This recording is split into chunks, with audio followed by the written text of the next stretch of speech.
Hi friends, मैं आपका स्वागत करता हूं अधिकार एजुकेशन में। और आज हम बात करने वाले हैं इतिहास के एक महत्वपूर्ण और हॉट टॉपिक जो कि गवर्नर जनरल से रिलेटेड है। और ये गवर्नर जनरल है लॉर्ड डलहौजी। आप जानते हैं लॉर्ड डलहौजी के हम अक्सर जानते हैं, हड़प नीति के मामले में जानते हैं, लेकिन इसके अलावा भी इन्होंने बहुत सारे सुधार किए हैं, बहुत सारे कार्य किए हैं जिससे एग्जामिनेशन में, प्रतियोगी परीक्षाओं में प्रश्न बनते हैं और पूछे जाने की संभावनाएं बनी रहती हैं।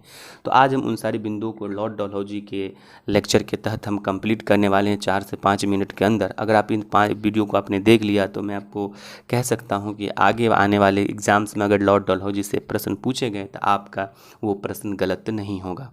तो चलिए फ्रेंड्स, मैं लॉर्ड डलहौजी के बारे में कार्य शुरू करता हूँ। तो सबसे पहले आपको याद रखना है कि लॉर्ड डलहौजी का जो शासनकाल था 1848 से 1856 ईस्वी था।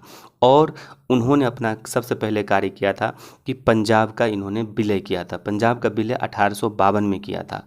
इसके बाद द्वितीय आंग्ल बर्मा युद्ध 1852 में ही हुआ और इसके तहत लोअर बर्मा और पीगू को विलय कर लिया गया था। डलहौजी के समय में ही 1850 ईस्वी में सिक्किम राज्य के कुछ दूरवर्ती प्रदेश जैसे जिसमें दार्जिलिंग भी सम्मिलित थे, भारत में मिलाए गए। और डलहौजी का एक सबसे महत्वपूर्ण कार्य था हड़प नीति, राज्य हड़पने की नीति, जिसको आप व्यापकगत सिद्धांत के नाम से भी जानते हैं, बहुत महत्वपूर्ण रहा। और इसके तहत इन्होंने भारतीय रजवाड़ों को 3 भागों में बांटा था। पहले रजवाड़े वो जो थे जो किसी के नियंत्रण में नहीं थे, न ही किसी को कर देते थे, वे बिना अंग्रेजों के हस्तक्षेप के गोद ले सकते थे। और दूसरे रजवाड़े हुए थे जो मुगल सम्राट या पेशवा के नियंत्रण में थे, परंतु अंग्रेजों के समय में अंग्रेजों के अधीन थे और उन्हें गोद लेने से पहले अंग्रेजों से अनुमति लेनी होती थी। और तीसरे राज्य वे थे जिसका निर्माण स्वयं अंग्रेजों ने किया था और उन्हें गोद लेने का अधिकार नहीं था। अपने इस नियम के पालन करते हुए उसने निम्नलिखित राज्यों को हड़पने यानी कि हड़पा। आप देखिएगा कि एग्जामिनेशन में पूछता है कि किस राज्य को सबसे पहले किसको हड़प नीति के तहत मिलाया गया और सबसे बाद में किस पे मिलाया गया और कब मिलाया गया। तो आप देखिएगा सबसे पहले हड़प नीति के तहत जो है 1848 ईस्वी में सतारा को विलय किया गया, मिलाया गया। उसके बाद 1849 में जैतपुर को, ये जैतपुर अभी वर्तमान में मध्य प्रदेश में है, और 1849 ईस्वी में संभलपुर को मिलाया गया। तो आप देखिएगा 1849 में 2 है, जैतपुर और संभलपुर। जैतपुर हो गया एमपी में और संभलपुर जो है उड़ीसा में। 1850 में बघाट को मिलाया, बघाट पंजाब राज्य में है। और 1852 में उदयपुर को मिलाया। 1853 ईस्वी में झांसी को मिलाया। झांसी को जब मिलाया तो वहाँ का शासक उस समय गंगाधर राव थे। और नागपुर को 1854 में मिलाया गया, यहाँ का शासक रघु जी तृतीय थे। और आप जानते हैं इस टॉपिक से बहुत ही महत्वपूर्ण है कि अवध का विलय जो था ऑट्रम के रिपोर्ट के आधार पर कुशासन का आरोप लगाया गया और 1856 ईस्वी में अवध को विलय कर लिया गया। और अवध का नवाब उस समय जो था वाजिद अली शाह था।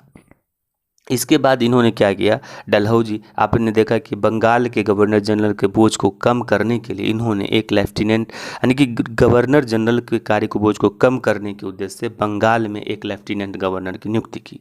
इन्होंने सैन्य सुधार भी किया, जैसे कलकत्ता में जो तोपखाने था उसको मेरठ लाया। उसके बाद सेना का मुख्यालय शिमला स्थापित किया और शिमला को इन्होंने भारत की ग्रीष्मकालीन राजधानी बनाया। आप याद रखेंगे, शिमला को भारत का ग्रीष्मकालीन राजधानी जो बनाया था वो डलहौजी के समय ही बना था। शिक्षा संबंधी सुधार भी इसके समय में हुए। आप जानते हैं 1854 का चार्ल्स वुड डिस्पैच जो कि विश्वविद्यालय शिक्षा से संबंधित था, इसी के समय पारित हुआ था।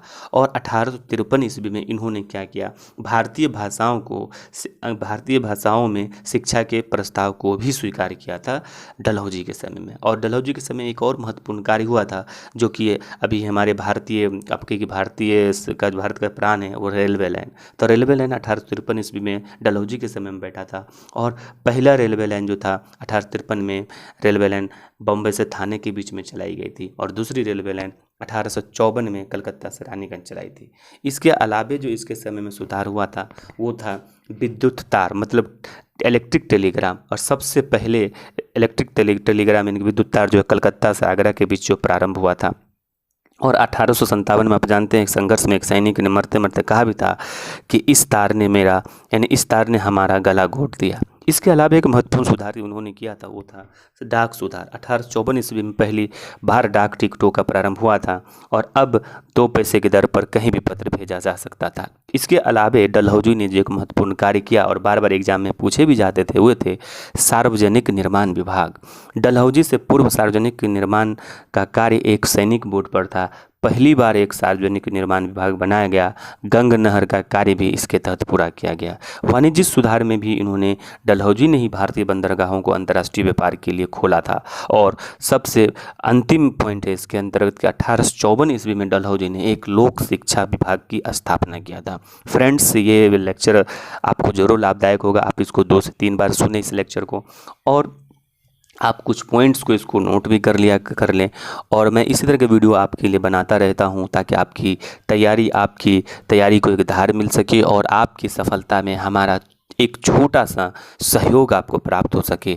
तो फ्रेंड्स, अगर आप किसी भी कंपटीशन की तैयारी करते हैं, सरकारी नौकरी करना चाहते हैं और देश समाज की सेवा करना चाहते हैं, तो आप हमारे इस अधिकार एजुकेशन चैनल को सब्सक्राइब कर लें, दोस्तों से भी शेयर करें और हम लाइक करें और कमेंट करें। फ्रेंड्स, आपको वीडियो देखने के लिए बहुत बहुत धन्यवाद।